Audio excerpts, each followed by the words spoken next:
Inside New Orleans Sports with Eric Asher is underwritten by the Union Capital Corporation.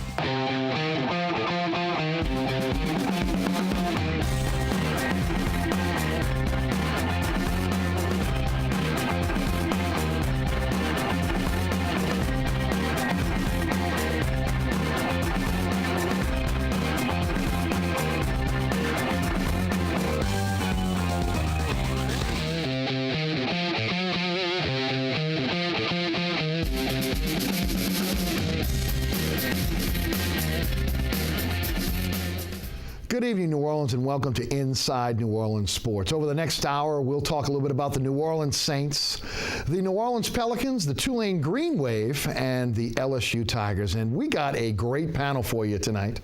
Guys that I'm with each and every day on 990 AM. Corey Johnson and Scott Alexander both join me on the Halloween edition of Inside New Orleans Sports. And guys, welcome. Good to have both of you guys on the program. This is my Halloween outfit. I actually wanted to wear one, but then I said, you know what, I guess I'll hold on. Well, I'm in costume all the time. you can't see the makeup. You guys are scaring me. Well, first of all, guys, but before we kind of jump into the sports topics, Corey, tell the folks a little bit about what's going on with you on the television side and on the radio side. Yep, doing a radio show right after this guy. You, of course, go every single day 11 to 1, and Scott's 1 to 3 on 990 AM WGSO, and I'm on 3 to 5 every afternoon. And then every Monday, Wednesday, Friday at 6, I do a television editorial on Channel 26, and with LBJ and Susan Rosegen, the News with a Twist show. Does a great job with that, folks. If you have not seen his editorials, you got to check them out. If you miss them, they go online and catch them, can't they? Yeah, you can catch them at the Channel 26 website, WGNO.com. Now, Scotty, not only are you doing sports during the day, and we'll tell them a little bit about your show, but now you're jumping into a little post-game show. Last night was the inaugural show. You did a great job with it. Well, it all came together kind of at the end. We've been working on it for a while, and I've heard a lot of people out there, a lot of my callers, is like they're talking, there's no Pelicans talk after games. There's very little before games. Instead of a 30-minute pregame, they're getting like 5 or 10 minutes. And I know, they do a good job with their telecast, and they do great. So I was like, the Saints always seem to have 3 or 4 hours after games, and even a bunch before the game, 3 or 4 hours. And I said, let's give it a shot. We thought about doing a half hour, and a couple people said, look, you need a full hour at least. So we had 13 calls in an hour. I was blown away. There's still a few kinks to be worked out, but it's going to be fun. Every game, home game, we're going to have a post game. We're calling it Scotty A's post-game party at the Blind Pelican. It's a coincidence, the name, but it's great. They're going to give away a free drink if you have tickets to the game. But even if you don't go to the game, you go there, they're going to have a great food special, and it's just a lot of fun. About 100 people showed up last night, so it was great. Good. And then, of course, your regular sports show, weekdays? It's 1 to 3. I mean, I'm the new kid on the block with you two. I was a guest on your show for about 15 years, yours for about... He knows a little bit about basketball. Just a little, right? Yeah. I like the game. But no, we have fun, and from 1 to 3, I'm sandwiched in between y'all, and it's an honor, honestly, for me to be on y'all's rotation. Well, I'm not just saying this because these guys are sitting there, but I believe we have the best lineup in New Orleans radio, and you'll get a little taste of that tonight as we talk a little sports. Of course, Corey talks everything. I talk everything on my program. Scott's primarily sports, but we're going to dive into sports. Corey, let's start with you first. Your thoughts on the Saints, the first half of the Saints season, how well they played, and did you see this coming? No, not at all. I didn't see any of this coming. I mean, I figured you'd have an improvement. I think that I would say this team, if you asked me in the summer, 50-50 chance of making the playoffs. For 2 reasons, because they were 7-9. The defense was terrible. Sean Payton's coming back from a year off. You almost figured this was like a year to get his feet wet again, and then next year maybe a playoff Super Bowl type contender, get some more defensive players. But they come rolling in with Sean Payton. Right away, fires Spagnuolo, the defensive coordinator. I mean, right away. Like he knew that middle of last season watching it. Wrong, not working. Fire this guy. Brings in Rob Ryan, who fits kind of like a Greg Williams, kind of getting more than what's on paper out of the defense. The defense is dramatically improved. The offense covers up a mediocre offensive line and no power running game between the tackles magnificently. Breeze and, Payton are, like one. Yeah, joined at the hip. No, Eric. I figured like right now probably like 4-3, 5-2, you'd be giddy. 6-1, and look at the rest of the NFL.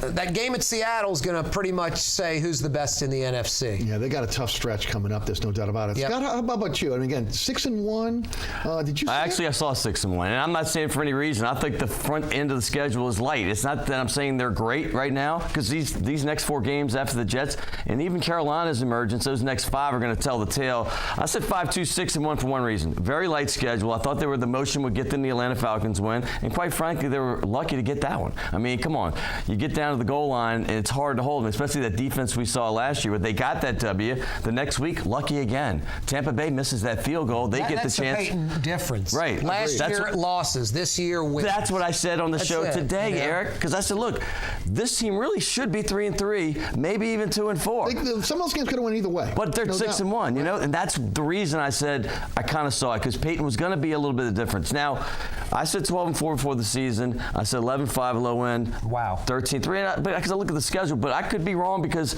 like I said, Seattle, San Francisco, especially San Francisco has been the nemesis for 2 straight years. Seattle on the road, we all know how tough that is, but that's looking like the game that may shape up the home field advantage. I mean, San Francisco, you get it home, but you have to go to Seattle, and they were 8-0 last year. They're pretty much almost undefeated most of the time recently, so that'll probably tell the tale whether you get the dome advantage. He's going to be right, but I mean, I was thinking more 9, 10, 11 wins, Eric, you know, just coming back. But yeah, they're playing great football. I mean, the Giants are the only team in the NFC that's disappointing. All the other the Falcons too. And the Falcons, right? You're right. And the Falcons just those two, right? But the others are all performing, and the Saints are right there in the pack. I thought for sure they'd be behind Seattle and the Niners, and right now it's kind of they're all even. Yeah, they're all even like we thought. They are. And the Packers there too. After a 1-2 start, they're 5-2 as well. I figured they'd be behind all of those teams. And don't forget about Carolina, because they are playing good football. Saints have to play them twice in 3 weeks, coming off that Seattle game in Seattle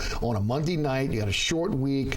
They're a physical football They're as team. good as anybody the last month or They so. really are. They really are. So you got to watch those guys. Well, we made a joke since Peyton's been here, and counting last year he didn't play, but they was 1-1. So the Saints have been 11-3, now 12-3 after this game, but 13-13 against Carolina and Tampa Bay. So Carolina, they have a losing record since Peyton's been here. That's been a nemesis, and I expect a split there, quite frankly. Everybody wants to give Carolina a hard time because they haven't played anybody. Still haven't played anybody. 5 wins on those four teams they've beaten after 8 weeks. That's pretty terrible. But still, that team looks like they're emerging. Their defense is strong. No, very strong, very strong. And Cam Newton is playing much better football. There's no doubt about it. Which kind of makes us want to concentrate a little bit on the offensive line. It has been kind of the weak point of the offense so far. Guys, your thoughts when you look at the schedule coming up and you look at the defensive lines that they'll have to deal with, pretty stout for the back end of the season. Yeah, I mean, I think you guys just mentioned it. This first half of the season, I mean, even though I didn't pick a 6-1 start like Scott or 5-2, that's almost like where they had to be. Right, exactly. That's my point. If you're expecting like a bye, a playoff bye, home field advantage, come playoff time, winning 11 or 12 games. But yeah, Eric, it's going to be a lot tougher. And your second best offensive lineman so far this year, I would say, is Charles Brown. And we saw last week when you have a formidable defensive end, what can happen to Charles Brown. So, yeah, the quarterback and DN, getting to the quarterback, the 2 most important things in the National Football League. And Charles Brown, especially in the Saints O-line, which is mediocre at best, they're going to be truly tested. This was kind of maybe a little bit above mediocre when Carl Nix was on the line. Now they're just but I don't remember Drew Brees getting hit as much when the Super Bowl year when Carl Nix was in his heyday. Because you had a better offensive line. You had a different center who was better than Della Puente. Exactly, who went to the Niners, now is, at Minnesota? No, he's still at the Niners and playing very well. Okay, so, I mean, you know, good center there. This is your 4th center.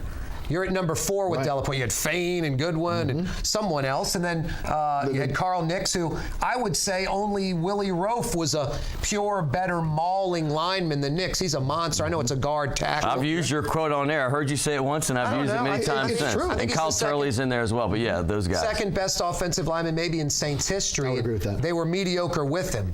So without him, and No knocking these other guys. I mean, I like Jari Evans. I think he's very. If you had 5 Jari Evans, you'd be fine. He's been injured this year. He's been beat up. And that's part of the problem. That is part of the problem. And Ben Grubbs has not lived up to his contract. Yeah, Grubbs is just a serviceable player that you probably had to overpay for a little bit. Yeah. You know, guys, with the exception of Tampa Bay, if you look at the stats, you look at the back end of the schedule, you've got top defenses with formidable defensive ends. These guys rush the passer.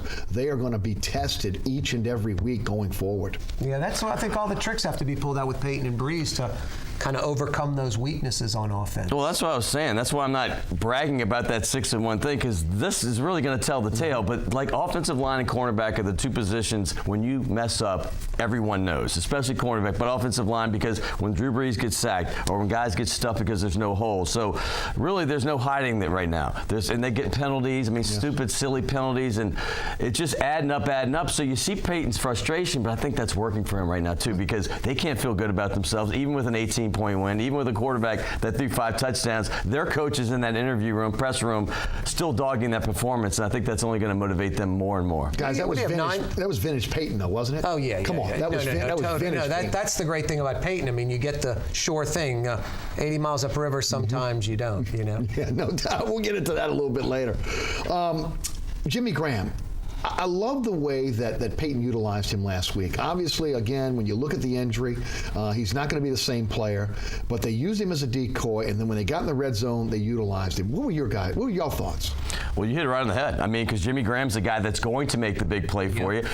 I loved it. He played 20 plays, 3 receptions, I believe, 2 touchdowns. Okay. What's wrong with that? That's beautiful. I mean, that's what I'm saying. Gronkowski does the same thing when he comes in, and I think the Saints were fortunate that he skipped that game, because the next game he had 17 targets. Graham's that same kind of player, and the guy gets 2 touchdowns, and he stretches out injured. I mean, he's just giving it all every play. So that's why you have to kind of, if he's hurt, you got to make sure you don't, because he's going to go all out. So you got to just limit his plays. You know, how does Graham not make ESPN's top 100 players to start this year? That was just an oversight. To start this year. But that's an oversight. It was an oversight, and everyone admits it now because, he's one of the top 20 players in the NFL. So kind of like if I were to say you're on before Eric, that's more of me making a mistake than being wrong. They actually admitted that, and it's a mistake. It's a mistake. It is. I was like, and I guess that can happen because I'm thinking the guy's like going to be 36 in it's a motivation. 26, 18th of the top 100. It's a motivation for him, though. Oh, and I think that too. Yeah,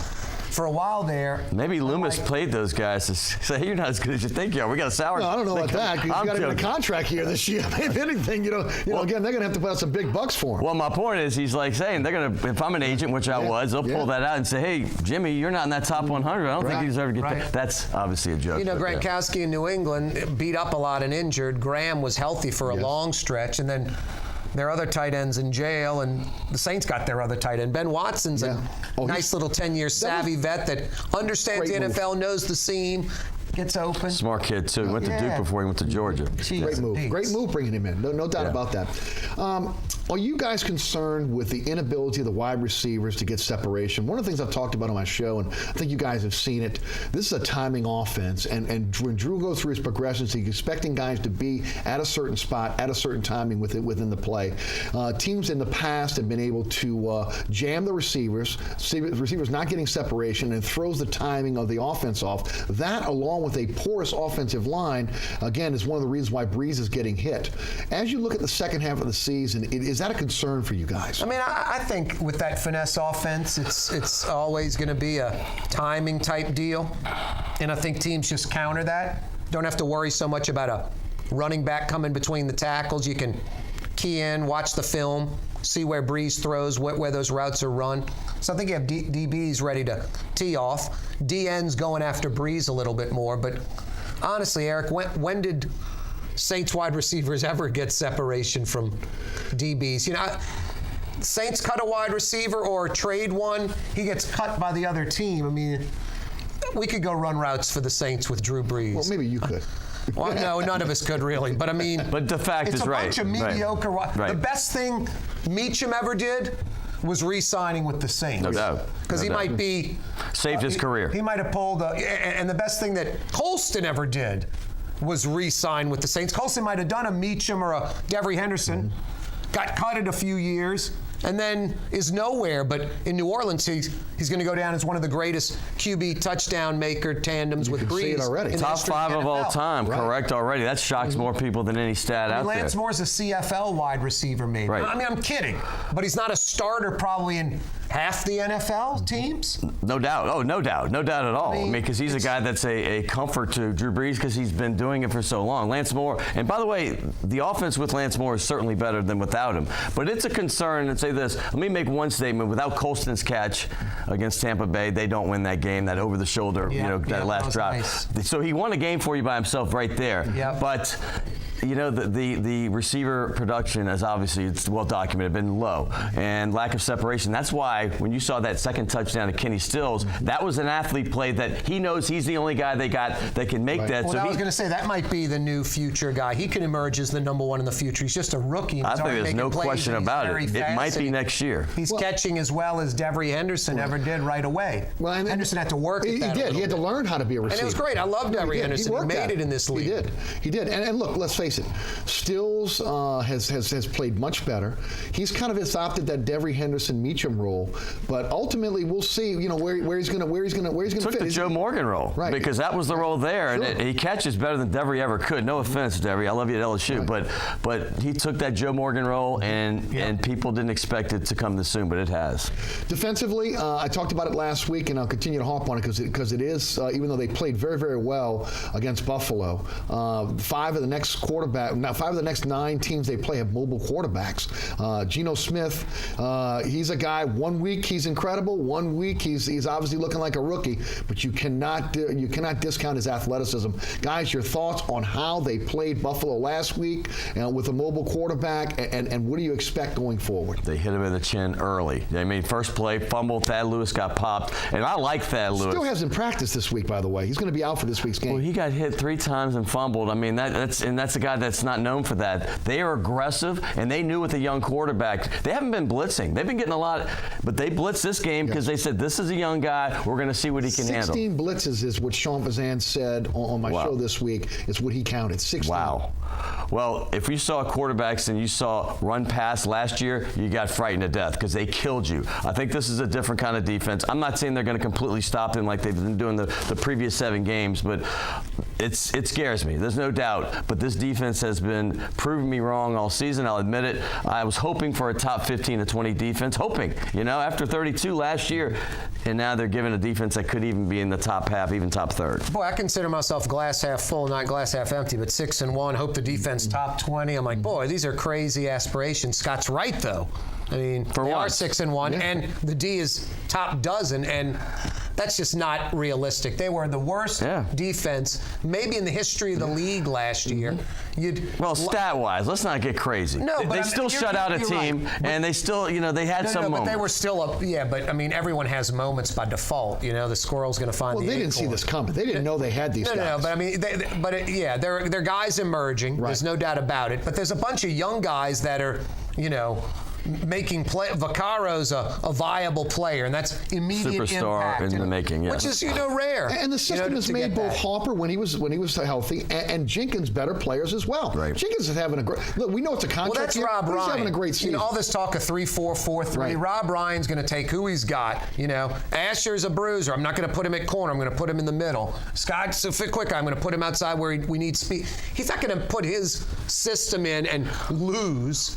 He's going to adjust to what he's got on the field, and I think he's done a masterful job of that. And I think that's why he was guys making plays. It's ridiculous. I think that's why he was hired, honestly, because Peyton's sitting there looking at the personnel.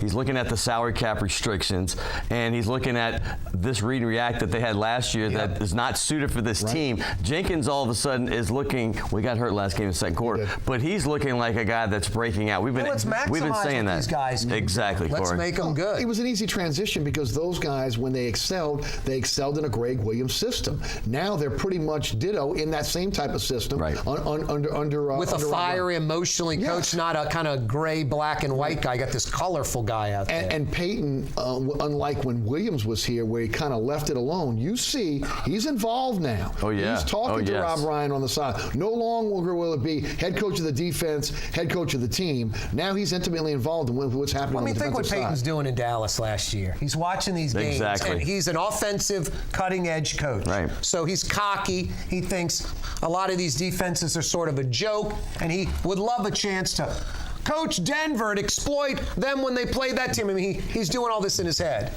He's watching Spagnuolo going, I would destroy this. Exactly. I would eat this up. And he's watching Dallas closely. Right. And he's seeing Rob Ryan and seeing Jerry Jones's interference and The injuries? applying the injuries and applying who they're playing and what the scenarios are. And he's like, now Ryan's doing things that, I would have run this play and Ryan was countering that. So he's like, who would be a nemesis to me? Who would be my foil? Who would be someone that I would respect? And it was easy, I think, for Peyton to I think hire so. Ryan. And I like the fact that he wasn't scared of the bigger-than-life personality that Ryan has. Everybody tried to compare him to Greg Williams, and he's like, hey, Greg Williams didn't have Jason Garrett. I mean, Jason Garrett was dominated because he's a little bit timid.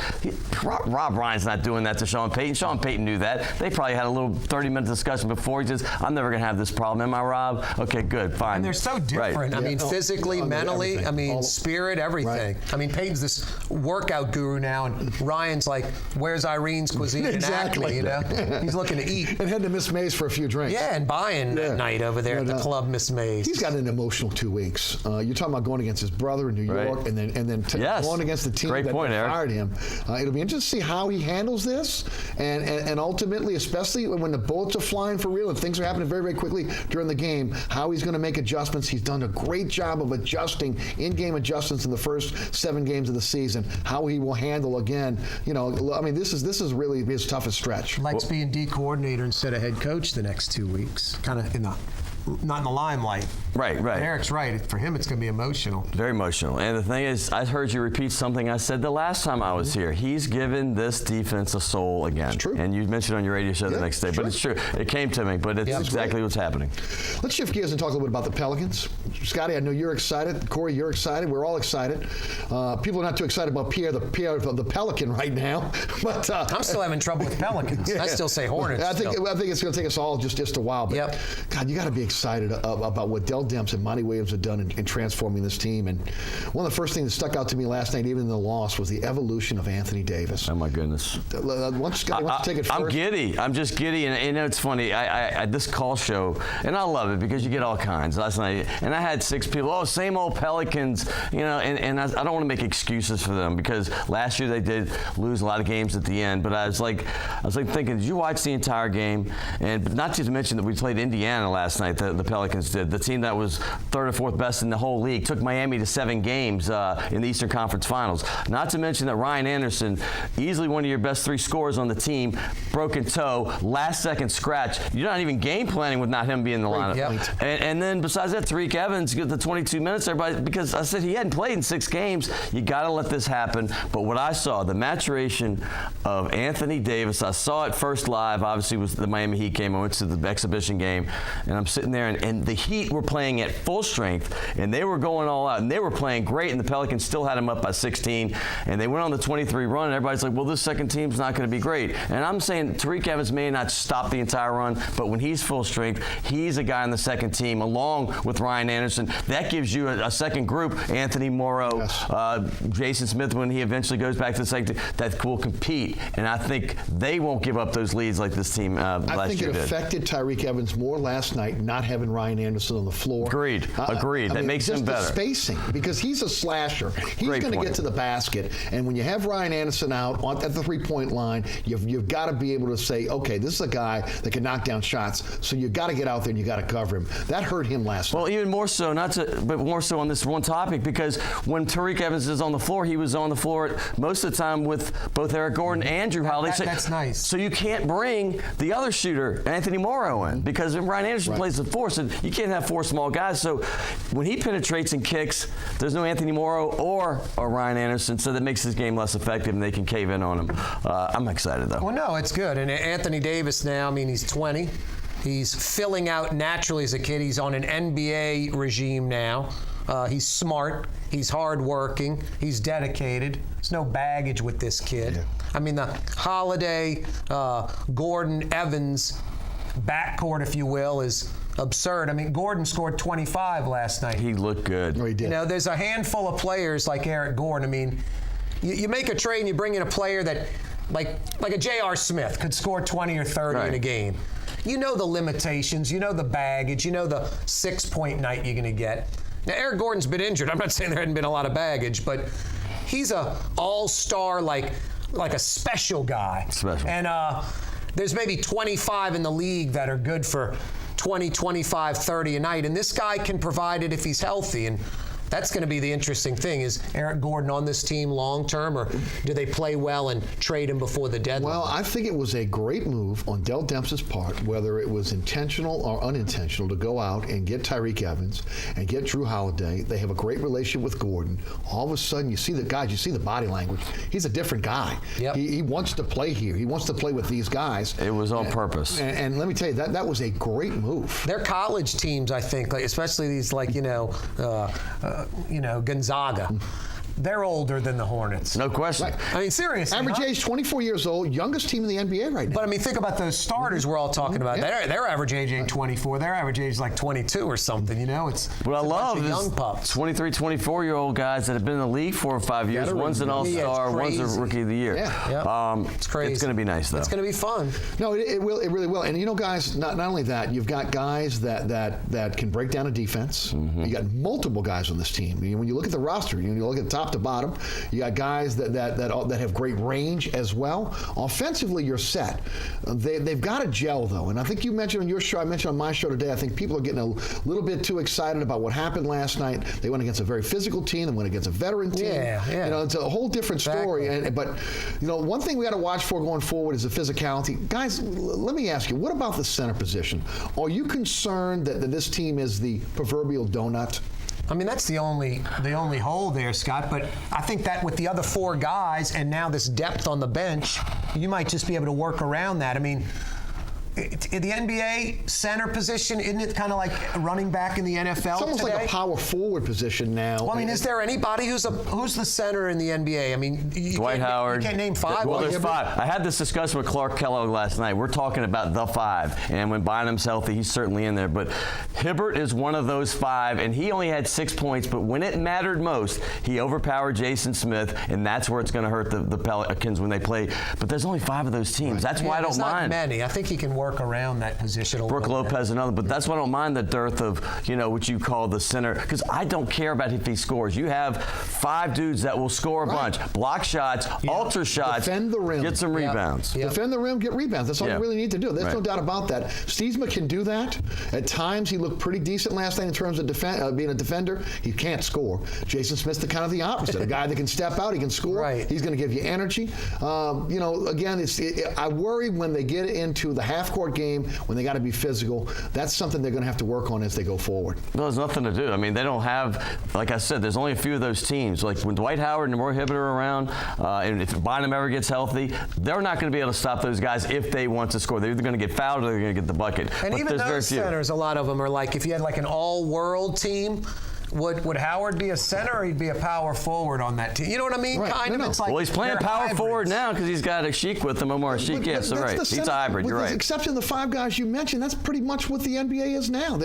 Just a glorified power forward who's playing the center position, which I really think down the line, the thought process for the Pelicans is Anthony Davis is going to get bigger. He's going to get stronger. At some point, it's going to be like Tim Duncan, moving from that power forward position into that center position. It's a hybrid spot. And he's going to be the center of the future there. Wow, so, I think that's a possibility for sure. Because he could be 250 in 3 years. Oh, come on, look what he did just this summer. Yep. I mean, the guy, if you look at compare and contrast last year, this year, just on a photograph, not to mention guys, you've been in the locker room. From childhood to manhood. Come on. Just in no time at all. You know what's nice, Eric? You were talking about the physical, just kind of quickly. Monty Williams is a defensive-minded coach. I think first and foremost, he's kind of like a Jim Mora. So that bread and butter, that should happen eventually, I think. I would hope so. I would think that is something. He'll bench you if you don't, right? Well, he may have to change a little bit because of the players he has, but I think that, look, in order to win in the NBA, you got to score, but again, you got to play defense. You got to get stops. In order for this team to be able to win, they got to get stops, because if they get stops, they'll run. One last quick thing on your comment. Everybody wants to talk about the crunch time five. You know, the two guys off the bench, Tariq Evans and obviously Ryan Anderson. Anthony Davis moves to the five, and you have the other two stars, Gordon and Holiday. But last night, that crunch time five can't be in. That can only be in if you need scoring, because you have to have defense too, and that's why they lost to the Pacers, because their best five can't stop the other team's big man. Right, and of course, foul trouble for Jason Smith last night. I'm still don't know why. Actually, John Deshae just said on my show today that Stiesma had an injury. That's why he wasn't back in the game. So they ended up having to go with Lance Thomas. Well, that makes sense now. You know, other than that, they would have had the 7-footer in there. That's the reason why they had that rotation at the end of the game. Hey, no offense, there's another one who knows a little about basketball, John Deshazer, huh? You ain't kidding. Jeez, well, you too, Eric. Eric does. I know. All kidding aside, Eric, you, Deshazer, Reed's pretty good. There's like only a handful that know it. And then there's a bunch of folks that are butchering names of players on other teams and stuff. Well, I butchered the new guy's name. I still can't pronounce it. Okay, you know, that happens. A mistake, or are you wrong? Yeah, we talked about that earlier. 504-866-3200. This is a live show. You can call in. Again, Corey Johnson, Scott Alexander of 990 AM WGSO, my cohorts over at 990 AM, joining us on our panel tonight. We'll also discuss LSU and Tulane on tonight's program. But we'll take our break. Again, you're watching Inside New Orleans Sports. I'm your host, Eric Asher. Don't go anywhere, New Orleans.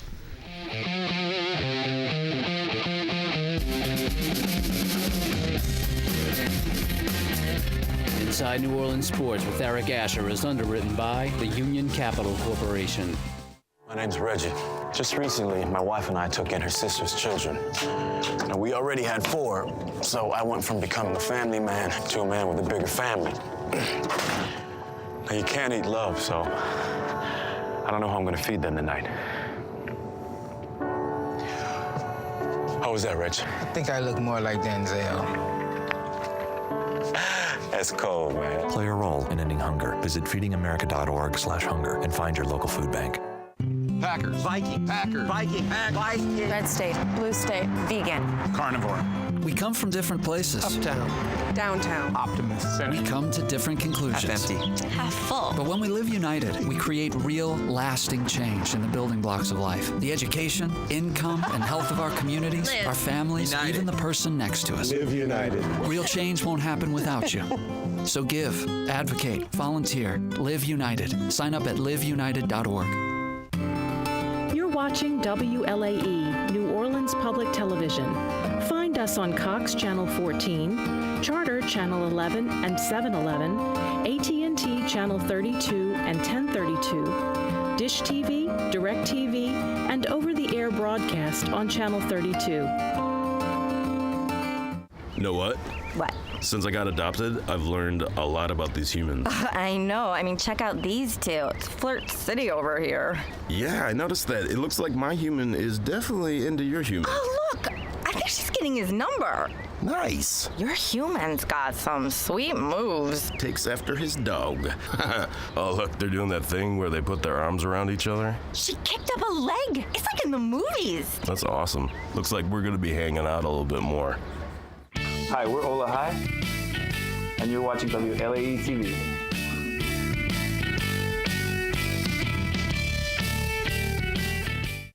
In the search for beautiful people, music that moves, and real culture, America, there's only one LA Coast.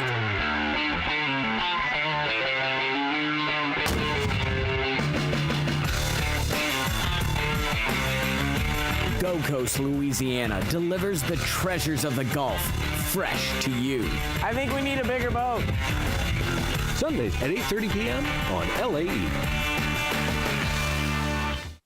Welcome back. You're watching Inside New Orleans Sports. I'm your host, Eric Asher. We got a great panel for you tonight. My cohorts over at 990 AM, Corey Johnson and Scott Alexander.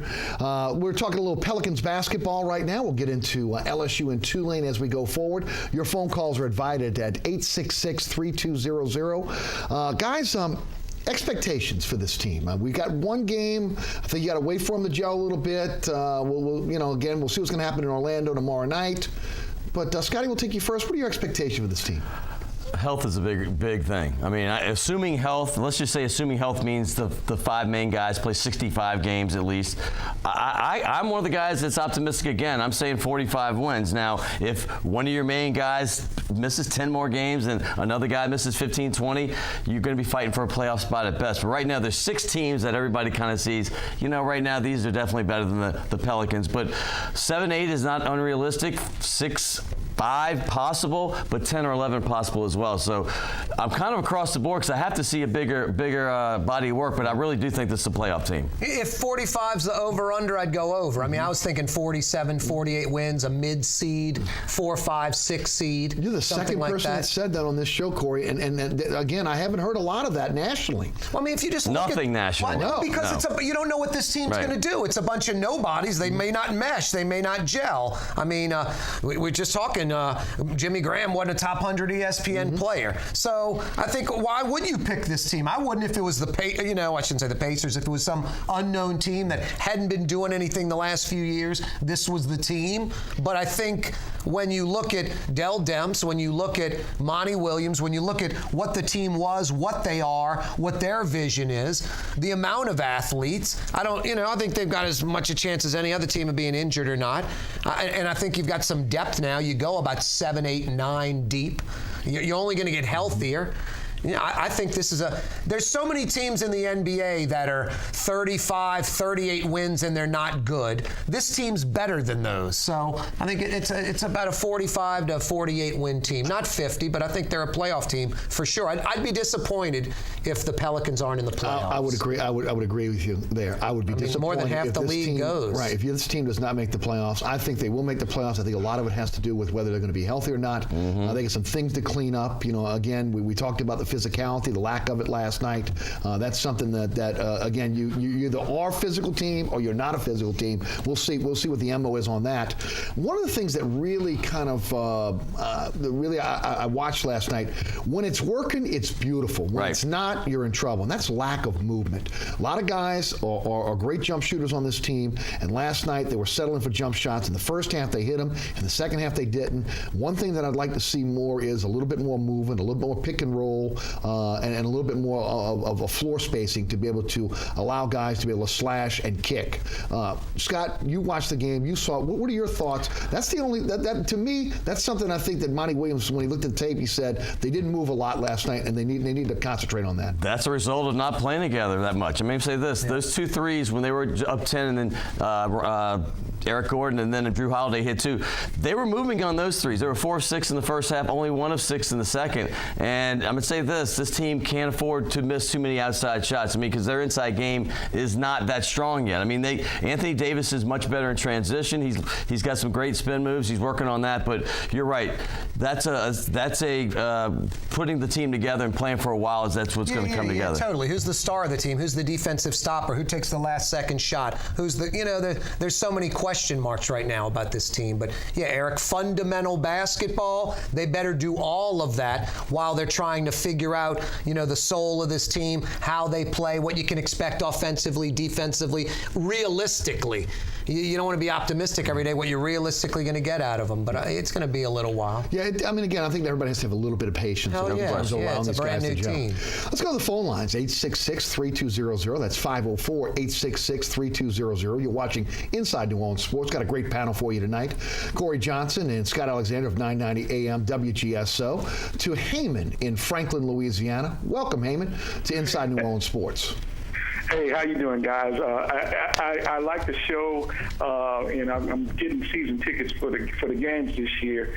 I wanted to go ahead and ask Corey a question, and that was, out of all the acquisitions, they had many acquisitions for the Pelicans this past offseason. Which one is the most important, the most crucial acquisition that they made? I don't know, Heyman or Heyman. I mean, maybe a Tyreek Evans might be the #1 acquisition, a guy that can play a couple of positions. Boy, that's a good question. I think it's Drew Holiday. I'm going Drew Holiday for one reason. Yeah, that's a good point. For one reason only. No pun intended. That's a good point. There you go. They desperately needed a point guard. Well, So that could stop somebody else. That's more important. Right. Yeah, big, rangy defensive point guard. Probably for the first time I can remember, point guard is now the position in the NBA, meaning like they have 10 guys that I would consider superstars. Remember the era of the 90s when it was the center, the 80s as well. 10 guys that would kill Gravis Vasquez. I loved Gravis Vasquez. I loved him. That's just a serviceable, great guy you want off the bench. Right. Exactly. You know? Exactly. A great, serviceable guy off the bench. But Holiday locks you down, and I saw it. The Heat game completely convinced me. I knew it because I knew him in Philadelphia. I knew watching him, but watching him go against the Heat, and he's fearless. He doesn't care. He's going to get right on you, right when you cross half court. If another point guard saw Gravis Vasquez on the other, he'd be like, "Oh my God, now's my time. I'm getting some gravy." Yeah, Holiday's it. That's a good call. Well, I mean, because again, he means so much. Look. And I've talked about it. You lose an all-world point guard, maybe one of the greatest of all time, a guy that's going to the Hall of Fame, and you don't. And a few months earlier, you lose the guy that could have played the position for you.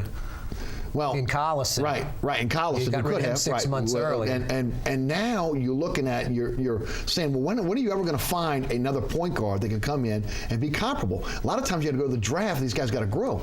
You got a guy or that's a starter. Right. All right. A starter. And you're cast strapped to begin with. So this guy falls in your lap. Nerlens Noel's not even going to play this year. Right. Come on. This was a great acquisition. And again, he is going to be the cog that runs this team. You want to talk about movement. You want to talk about guys that are able to sit out and be able to hit jump shots. He's going to penetrate and kick. To me, it's a real NBA starting point. There's no doubt. I mean, again, and somebody you have to game plan for. No weaknesses. I mean, that's what I'm saying. I mean, some guys can't shoot if they point guard. They're better passers. He does all facets of the game. And something else we talked about earlier, I didn't get quite to the. You mentioned Eric Gordon, him and Tariq Evans liking each other. Well, I've been around the AAU game for a while, having hosted a show that had a bunch of future stars. These guys have known each other very well on the circuit, and they've all talked about one day playing together. Wow. And you're seeing a different Eric Gordon. You're seeing a guy that's happy. Yes. Everybody's healthy. That helps out. But I'm going to tell you that is bigger key than anything. Guys that like each other, they're all the same age, they're all grown up, they all went to college for a year and on, and I think this is a great future that the Pelicans have with those three. And competing with who's going to be the star on the team. They're all capable of in 6 months going, that guy's the number one guy. 7 guys on the team can get 30 on this team. I haven't seen that before. That's crazy. Yeah. And the guy that's going to be the star is still emerging in Anthony Davis. He's the best. He's the best. He's the special talent, but the other 3 guys are damn good. Oh, yeah, absolutely. That's what's Shift nice. gears, and I'm doing it for the second week in a row. Normally we'd go to LSU next, but we got to talk about the Greenies. Oh, I noticed in the intro you mentioned Tulane before LSU, and I laughed. I said, "Oh, this is the first time I've ever seen this." But 6-2, you got to talk about it. You got to. And look, first of all, excited for our good friend Todd Graffinini, and of course, because he's been through so much and calling those games. But I'm excited for Tulane fans, man. This is a quick turnaround with a coach that obviously knows how to recruit, and the message is getting across to this team. Scotty, why don't you take it first? Your thoughts on the Greenies and how they've evolved just so quickly in just 2 years under CJ. I'm thrilled. I mean, I think they're at least a year or two ahead of schedule. I mean, this is what you were hoping going into the stadium in his 3rd year. I was even saying 6-6 is pretty, with the schedule they had, was going to happen. I was even saying 7-5, and people were like, "Are you crazy?" Now I'm completely wrong. I'm going, 9-3 possibly, but they have 3 more games that are on the road, 1 at home. So the thing, the emergence is that this team, they all have great character guys. One of the things about my show, I've been able to get great access to the players. I've had 9 of them on the show. I've had 7 of the coaches. CJ comes on every other week. I'm listening to the players, and they're all high character guys. You can tell right away after 2 or 3 questions, but they got talent too. That defensive backfield, they're all sophomores for the most part. I'm going to put them up with maybe the top 10 in the entire country. That includes SEC. That's how strong they are. This team, you haven't even seen the best of them yet, because you got a guy, Devin Powell, who comes in, who's basically a redshirt freshman. He played a little bit last year. Didn't play great, but he led this team to 2 wins after he was clearly beaten out in the August practices. He could have hung his head. He didn't. He got his opportunity. He beat ECU, huge win, and he did it in a different fashion last week. I'm so excited for Tulane football. I grew up as a kid down the street from Tulane Stadium before they moved the Dome, going to the games, and it's just fun for me, and I'm just happy for Curtis Johnson as well. I went down Ben Weiner Drive this week and saw that stadium coming out the ground, and that's pretty cool stuff. 6-2. You take the last 19 seasons and add up the wins, that's 6. Other than 98. Not 19, but yeah, almost. Right. I mean, this is a 2, 3, 4 win team every year. Nowhere near a bowl. Never playing any kind of real football. We're only halfway through the year, and they're already bowl eligible. I mean, this is a crazy situation. You know, a month ago, they lose to South Alabama by a point or two, and I'm like, typical Tulane. Right. Now they got to go to UL Monroe, loss. To La Tech, loss. East Carolina, loss. Tulsa owns them, loss. That's how it would have been pre-Curtis Johnson. No question. For sure, this team would be 1-5, whatever right now, 1-6, whatever it is, or I should say 1-7, 2-6. They're 6-2, and they're bowl eligible. So yeah, it's pretty incredible. Curtis Johnson likes to recruit. You know, great recruiter. Yeah, put a fence around Metro New Orleans. Pick up the scraps. Right. That's all you that gotta the do. SEC teams don't get, like Southern Miss or used Tulsa, to do. who they beat last week. No, and then all of a sudden you're every year you do like Vanderbilt. You play 4 patsies, and you can split in conference, and you're bowl eligible. Tulane, play 4 winners. You're going to win 75% of your games in conference. You're 8 wins, 9 wins every year. You have a special year, you're some top 25 team. You have a bad year, you're still 6-6 or so. Perfect timing for the new stadium. What's shocking to me most of all is they're doing it really with defense. I mean, Curtis Johnson's an offensive coach. He was Saints wide receivers coach. Ryan Griffin was breaking records last season. Okay, this year you came in thinking, okay, second year in the system. I know there's a new quarterback, but Lionel Washington, the defense coordinator, along with co-defense coordinator John Summerall, have blown me away with what they're doing. In fact, I talked to the players on defense that have been on the show, like Wormsley, obviously Darian Monroe, others, Lorenzo Doss, who has 10 interceptions after 20 career games. That's crazy. But they all say the same thing, man. We said we've never seen defensive coaches like this. They believed in us from day one, and you know they know that we're going to win games for them, and they're proving it right. Yeah, wait till they recruit the running back, the quarterback, the skill players out of Louisiana, these B guys that are going to be in the NFL, some of them. Well, we've seen Patrick Surtain types. Yes. Then sky's the limit. Florida Atlantic, they got problems. Obviously, they lose their head coach. They lose another coach with the problems with the marijuana this week. That is a winnable game. They're in flux. UTEP was a winnable game to begin with, and then you might be playing Rice for the conference championship. That's crazy. In 3 weeks from now. Well, I said when they were 4-2, I made it a little bit of a joke, but I said I'm looking at it, and before the season, all of these teams are looking at Tulane. Oh, that's our W right there.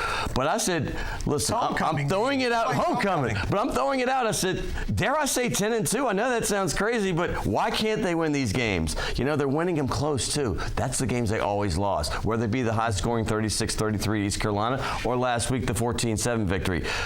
They're showing they can win in different styles, and why not? Because Rice also undefeated, which is kind of funny to say because I haven't heard that in a while either, in conference, I mean. So that game, the last game of the season, could be for the Conference USA Championship. Well, Scotty, I listen to you every day, and I've heard you talk to the Tulane players, and the one thing that strikes me is it's so much like the Saints. It's one message. You can almost close your eyes and hear them speak, and it's a lot like listening to what C.J. Johnson's saying, and that means something. I mean, that's one of the reasons why they've been able to overcome close games, winning those close games in lieu of what you've seen in the past. He's copied the Saints. Completely. Offense on the field, how they do it off the field.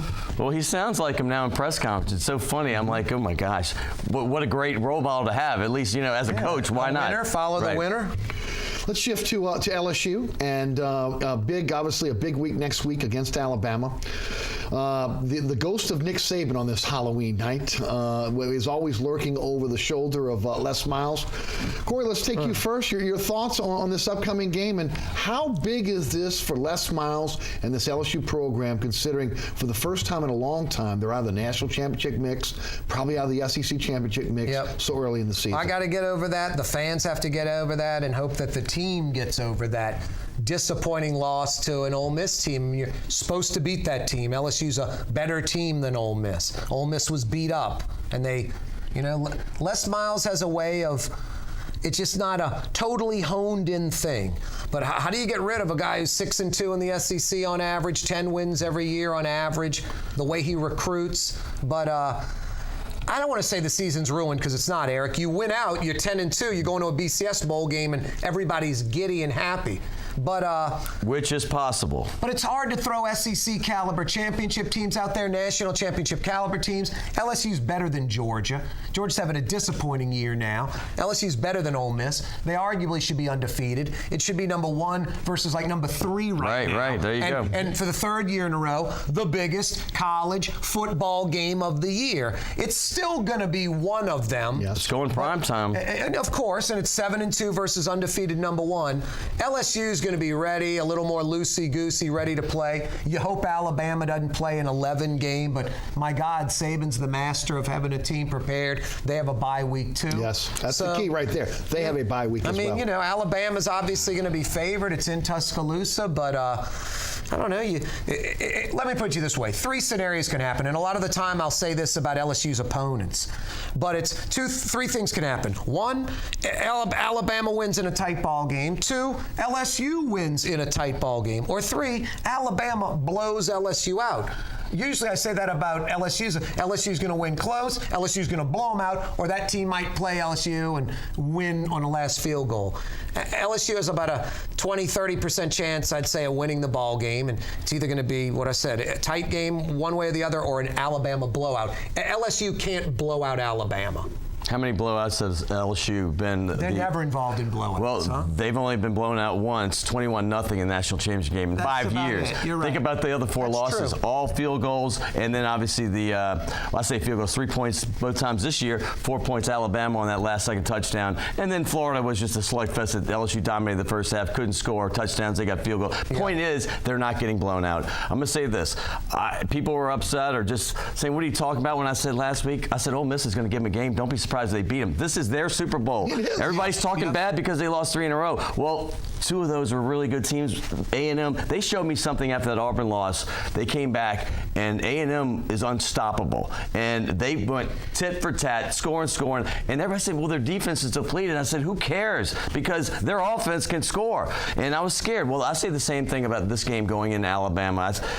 I'm not going to sit here and say, hey, LSU will win. LSU is going to show up, and I don't be surprised if they win. They're probably going to be a 10-point LSU could play the better game and win 9-6 like they did a few years ago. LSU can play the better game like they did last year, and Mettenberger tears it up and they lose. So, you know, Saban's not going to make the mistakes that Les Miles might make. So LSU has to not only play better than Alabama, they can't make mistakes. Where Alabama could make a mistake, they play better, they win still. LSU skill position better players, Hill, Landry, obviously Beckham, and even Mettenberger. They all big games. All big games, all better than Alabama's. Alabama's, though, play within themselves. They have a system, and they know how to win games. But those guys go big, LSU can win this game. And Chavis and the D have to play their best game of the year. They really do. And look, one of the things that they've had to kind of grow as this season is going along, this is big time. This is the game of the season, whether they were going to the SEC championship or having a shot at the national championship, no matter what the ramifications are,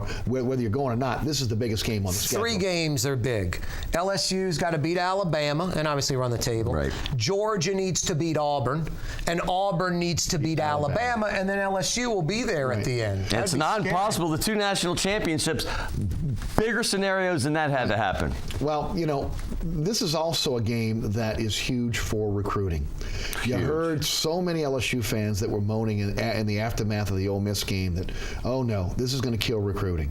We've got the best group of athletes coming out of the state of Louisiana in a long, long time. Corey, you're a guy that watches recruiting very closely. How big is this going to be for recruiting some of these guys out of Louisiana? I think that's a little overrated, generally speaking, but I think in this year it's a little more applicable, Eric, because you look at like the top five of the top 7 in Louisiana. It's like Alabama, LSU. I mean, Hootie Jones, this safety out of Monroe.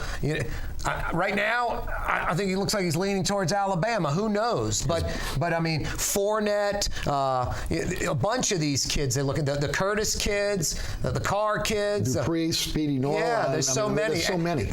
Look, you already lost Cameron Robinson, the O-lineman from Monroe to Alabama. That was really the only one head-to-head. Huge loss. It was a huge loss. I mean, he's the #1 lineman in football. Alabama just landed the #1 center out of Mobile. They got the #1 guard. They got another great center. I mean, they're going to have like 10 linemen in this class. So Saban's doing what he usually does. No, LSU needs to nail all of these guys. They got to get everyone. The 2 Curtis kids, the 2 Kaare kids, Hootie Jones, Fournette from St. Aug. They got to get all those kids. Is that realistic? I agree with both of you, by the way. Let me say, I agree with you because I think it is overblown most of the time, but this time I agree with you because this game, it's not overblown. Yeah, because, it is. Listen, it's all between those two. Landon Collins, obviously Tim Williams. Right now. That's what I'm saying. They are starting to think that Defensive Player of the Week, I think. Yeah. He started for an injured guy. Yeah, they're starting to think they own now Louisiana because they got Cameron Robinson, and all of a sudden the other guy, Hootie Jones, is like my two friends who want to go to Alabama, my best friends.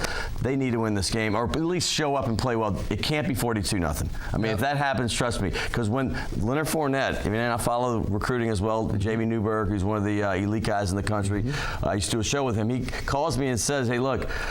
Not that one game's going to matter, but that Ole Miss loss, coupled with the fact that Florida State blew out Clemson that same weekend, he said they're right on the radar. Jimbo Fisher knows Louisiana. He's been all over it. And he said, hey, Florida State is a player in this right now. So Leonard Fournette was a lock about 2-3 months ago. I don't care what Alabama thinks. He was a lock. Right now, door open. You lose 2 more games, door's going to be open even then further. Michigan keeps calling. They want Fournette. We'll start you right away. A&M's, trying to get kids. So, Eric, you nail those kids, it could lead to an SEC title or a national championship. You split those 6, you get 3, you lose 3, especially like Fournette, he goes somewhere else, and that could be kind of devastating. Well, especially if you lose them to Alabama. That would even be worse. That would even be worse. And what a great point you guys made. Obviously, everybody talks about Saban's inroads into Louisiana, but everybody forgets about Jimbo Fisher. Oh, yeah. He's got great relationships with high school coaches here in Louisiana as well. Little Muschamp, too. A great point. Yeah. These are guys that were on Saban's staff that know Louisiana, that again recruited Louisiana, and this is huge. And Freeze is even getting pretty good at Ole Miss. And that was one of the reasons why you had to wonder why the Tigers kind of overlooked the Ole Miss, because as you mentioned, as I've mentioned, that's their SEC championship, and they are getting better athletes over there. You knew they'd be up to play LSU. Well, the gate is open on the fence that's been locked down since Saban came in 2000, because he locked everybody down from Louisiana. You remember, I don't even need to go through the names of all the guys. Most recently, Ed Reed and Reggie Wayne, but go back 15 years. That didn't happen ever under Saban. It didn't happen under Miles. No one took It's starting to open, and I'm telling you, the floodgate, you just don't want, you got to stem that tide. You have to. With all the losses to the NFL, and we've got about 2 minutes left, what was too much expected of this LSU team this year? Defensively, I think they're going to just pick up, hey, Chavis is a great defensive coordinator. They're not going to miss a beat. The recruiting's so great. I think people that maybe were thinking, hey, you lose Peyton for a year, the Saints won't miss a beat. You're going to miss a beat when you lose. It was 9 of 11 starters gone, or 9 new starters of 11, 8 drafted or on NFL rosters. A bunch of juniors gone. Listen, I don't know how you can overcome all that. I get accused of being overly optimistic a lot, and I am. I'm a half-glass full guy, but I was even saying, look, guys, 10-2 at best, 11-1 if it's a dream season, 9-3 is what you really should expect. Probably so. And I really did see those 2 losses early. I thought they were going to split between Alabama and Texas right now, but I still right now think that 10-2 is still possible. And if that happens, you got to be very happy with the season. But 8-4 is possible too. No doubt. If they go 8-4, fans are going to be really ticked off. It could affect recruiting a little bit, and Gruden and Del Rio's phone might be ringing from Mr. Purple and Gold guy. You can say that, but that buyout of $15 million, that's going to be tough to swallow. Oh, no, you're right. All the way to 2015. But Eric, we're also talking 2013 now, and there's schools like Notre Dame that maybe are getting it straight now with Kelly, but they would go hire a Saban for $10 million a year to fix that program and what it means. So you pull a Tennessee, you pull an Arkansas, you could be nationally ranked 1 year, and 2 years later you're in the cellar real quick. So they saw what happened with Curly Hallman, the Archer to Hallman, It took a long time for that to end. I mean, that started about 87, 88, and it didn't get right until about 98. They don't need another decade of that. Guys, this is what you'll get each and every weekday here on 990 AM WGSO. Again, these guys are fantastic. Check us out on the radio dial. Again, you've got me from 11 to 1. You've got Scott Alexander from 1 to 3 and Corey Johnson from 3 to 5. And we invite you to tune into our radio shows and make sure that you got 990 AM on your radio dial. Guys, it's been great. Really appreciate you guys coming down. Thanks, it's been a lively discussion. I had a lot of fun, Eric. Thank you very much. Look forward to having you guys back on the program. I want to thank you guys so much for tuning in. Again, remember there's a rebroadcast of this program every Friday night here on WLAE at 10 o'clock. You can also catch me on the radio, as I mentioned, with these guys, 990 AM, WGSO, 11 to 1, each and every weekday. You can follow me on Twitter at Eric_Asher. You can also listen live, download the podcast at ericasher.com. And if you've missed an episode of Inside New Orleans Sports, why don't you check it out at ericasher.com. You catch all the previous episodes of Inside New Orleans Sports there as well. I want to thank, again, the WLAE staff, including Donovan Joseph, also Ron Yeager, Jim Dotson, my producer, William Hill, and most of all, my friends Scott Alexander and Corey Johnson for coming down and joining us tonight. Make sure you check out all of our radio shows, and we'll see you right back here next Thursday for Inside New Orleans Sports, 6 o'clock on WLAE TV. Good night.